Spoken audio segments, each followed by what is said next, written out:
Hello everybody, Ian Lee here.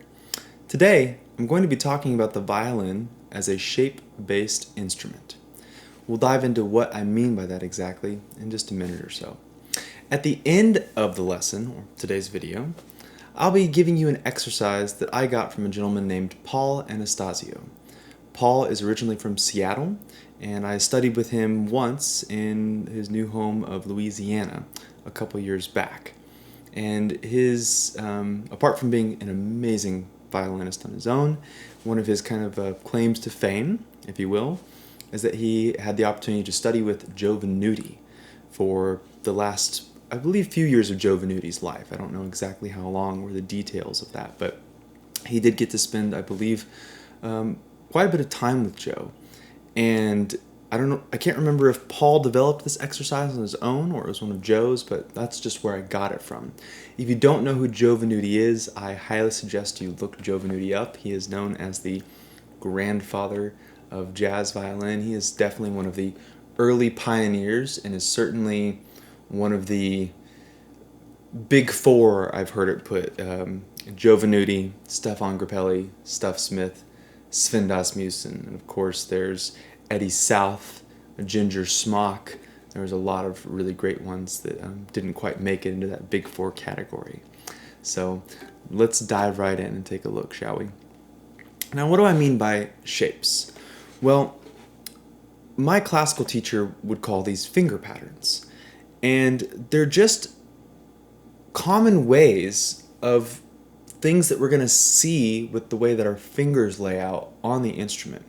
Depending on the piece, what you're doing, are you improvising, are you playing classical, are you playing jazz, are you playing bluegrass, but there is a shape to all these lines, to these licks, to these melodies. And if we begin to see those shapes more clearly, for me, how this helped was I was able to define these things more and then create more and more exercises out of them. And it helps me carry things through all 12 keys more easily in a lot of ways. So we're going to be looking at the major scale specifically for our shape-based idea. I'm also a guitar player. It's my other primary instrument, and the guitar is also a shape-based instrument. And although you don't want to fall into a trap with shapes, it's great to see them and to look at them and to utilize them. And at the end of the day, you have to make your own discernments with these things that I'm presenting to you. So I'm going to show you, well, as Morpheus said in The Matrix, I can only show you the door you have to walk through. So let's get into it a little bit. Let's look at the major scale starting on the first finger. That's a really good one. And I'll start just by plucking it here, and that way you can get an idea for it. So I'm going to start in B major. Right here, this B on the A string. Now if we look, we have this shape. We have 1, 2, 3, 4 close together, and then 1, 2 close together on the 3, 4. Now if you notice, it really lines up very nicely. It's the same thing the way it falls. This is a really, really great shape to become aware of and to get used to. Now, obviously, you can use an open E there, and I like to use open strings anytime I can, but for the sake of this conversation, we're talking in closed positions. And what's great about these closed positions is that you can then transfer any of these things anywhere on the neck. Let's look at it. So if I play that scale again, but with my bow, okay, that's in B. Well, what if I wanted to do it in D in third position? Ooh, had to check my tuning there. Ooh. What if I wanted to play an E flat down here? So you can see the value of this already. Just by creating a box, a shape, a parameter, we can have something that is transferable to any position on the neck. And of course the difference is that as we get higher,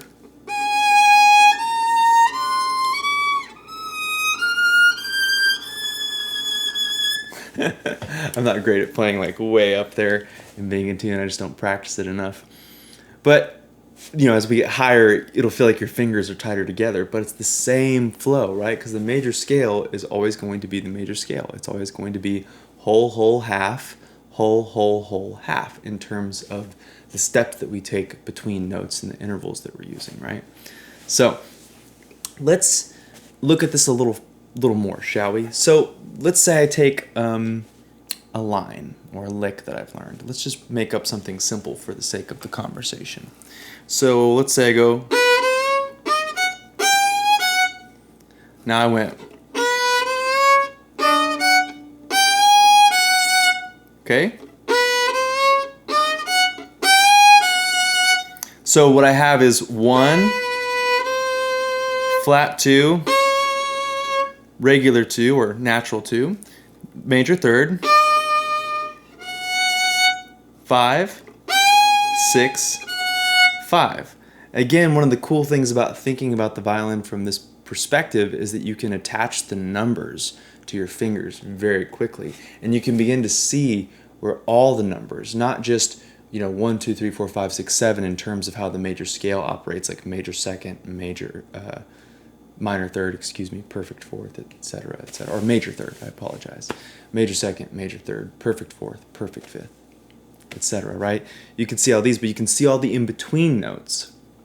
So a line like that could be over, it could be over a B7 if we wanted it to be, because even though we're not playing the 7, the guitar player, the pianist, the bass, they could be accenting that B7 for us, and we could turn that dominant chord into a flat 9 for a minute, going, and that's really, I guess, more of a passing tone than saying, hey, this is a flat 9. Right? And that 6 could be seen as the 13 as well, right? 6 and 13 are the same note, it's just an extension. So, or we could look at it as just, I'm playing over a B major, and maybe a B major 6 even, or just a good old B major, and I want to accent it with the 6 and the 2, and use that fun little passing tone just for a little something extra.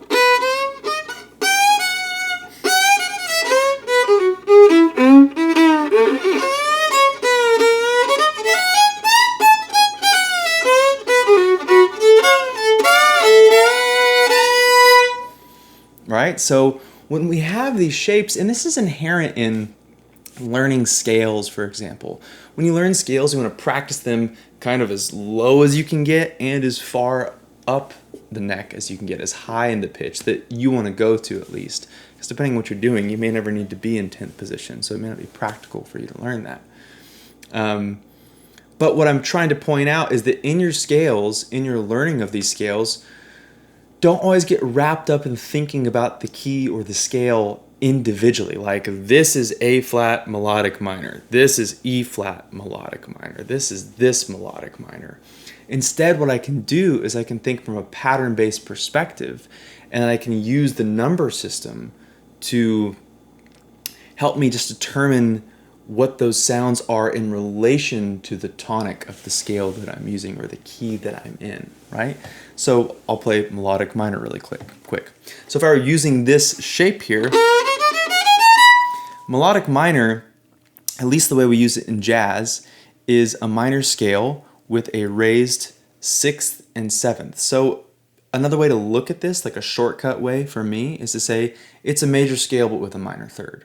Right? So if I look at it from this perspective, instead of going, I'll lower this third to a minor third.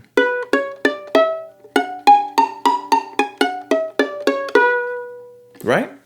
So there's that. It's really good stuff. So now I'll play that.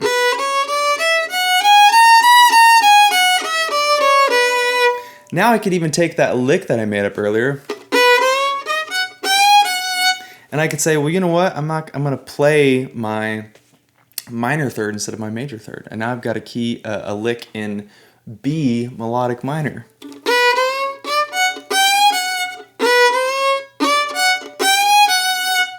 You see? So by using these shapes, by using these kind of boxes, these parameters, we can end up creating actually a lot of potential and room for us to grow. Often in music, or creativity, we hear the word we hear limits. And we hear this in life, don't put limits on yourself, which is true. You can do anything you want to if you put the time and the energy in, right? But limits are also really healthy, especially when we're practicing. I've recently come to a point where I only practice a handful of things a month, maybe 5 things at the most, for a month to 6 weeks, and I put all my focus. I still spend 2 to 3 hours a day practicing, maybe more. But I really focus in on a few things, because those few things actually tell us about the many things in music, right? So, I think I've made my point pretty well as far as how these shapes work and what they are and what they mean. I'll briefly go over the other shapes for the major scale specifically. So if we have 4 fingers, then we have 4 shapes plus the open strings. That makes 5 shapes. But I'm not going to use the pinky today. I'm just going to talk about 1, 2, 3, and open, right? So if I were to do open A, if you're even a beginner violinist, you probably know your A major scale, right? It's open. Open 1, 2, 3, open 1, 2, 3, right? And if I were to start on my second finger, I'll play an F major now, right here. So the second finger shape of the major scale is a big stretch. It's a big one, so it's all space, no closeness. The same half steps from the major scale still exist in there, but we don't get to see them on the layout of the fingerboard. Now, if we do, let's do C major, starting from our G string, right? So here. And again, closed position, no open strings.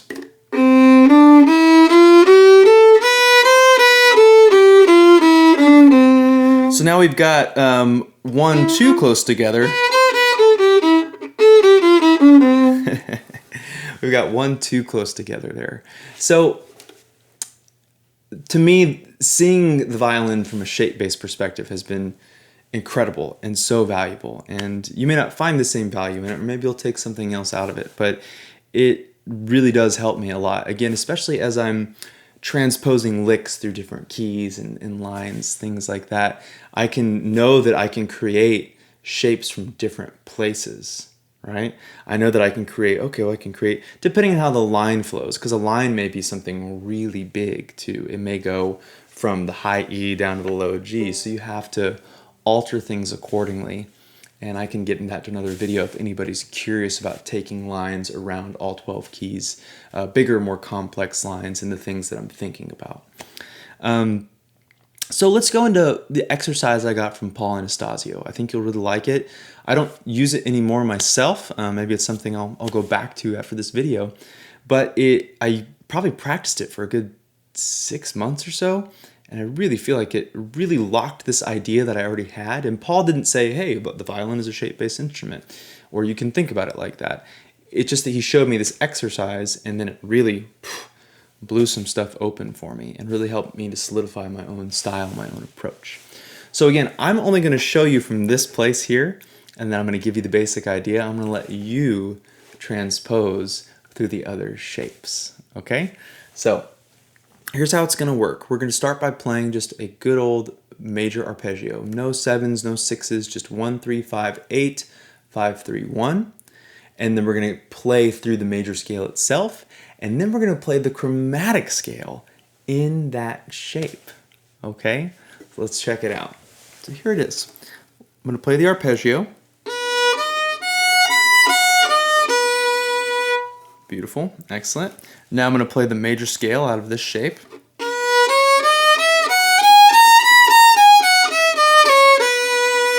Awesome. Sounds great. And now I'm going to do the chromatic scale out of this shape.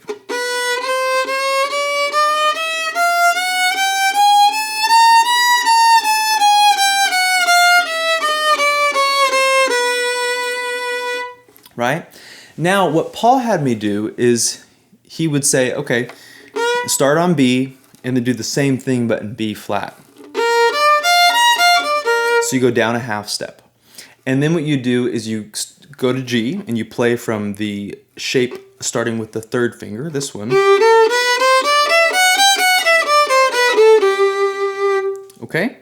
And then you do the same thing. You play an arpeggio, play the major scale, play the chromatic scale. And then you go down a half step, but you keep your third finger present. So you're playing an F sharp now.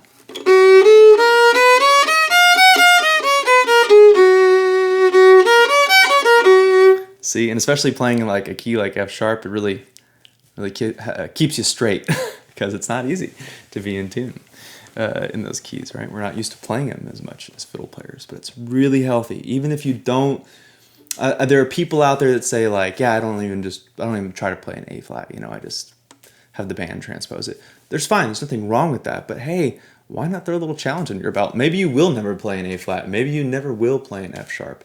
But you might as well learn that lick in F sharp. It's only going to make you a better instrumentalist. You have to invest a lot of time into it, but why not learn it? Then we do the second finger on the B, not the B string, but on B, starting on the G string. So here. Right? And then we'll go to B flat.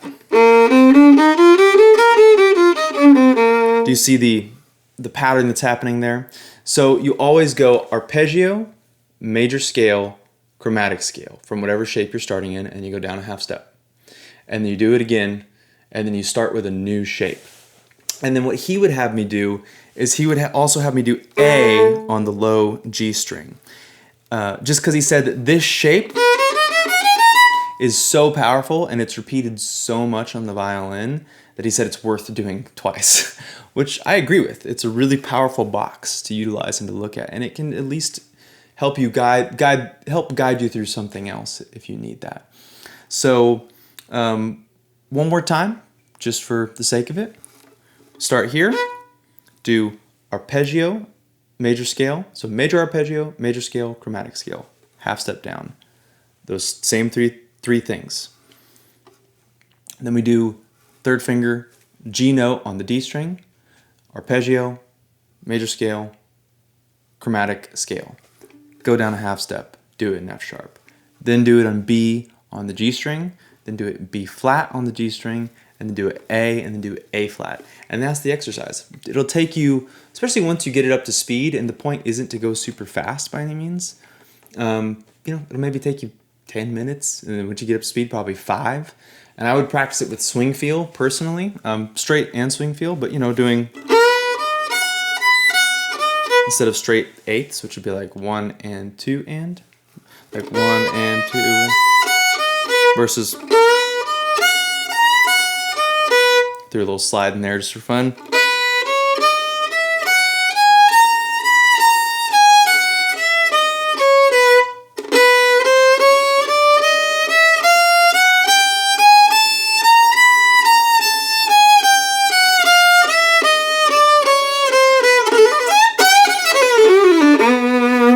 And then you could throw something, like that in at the end.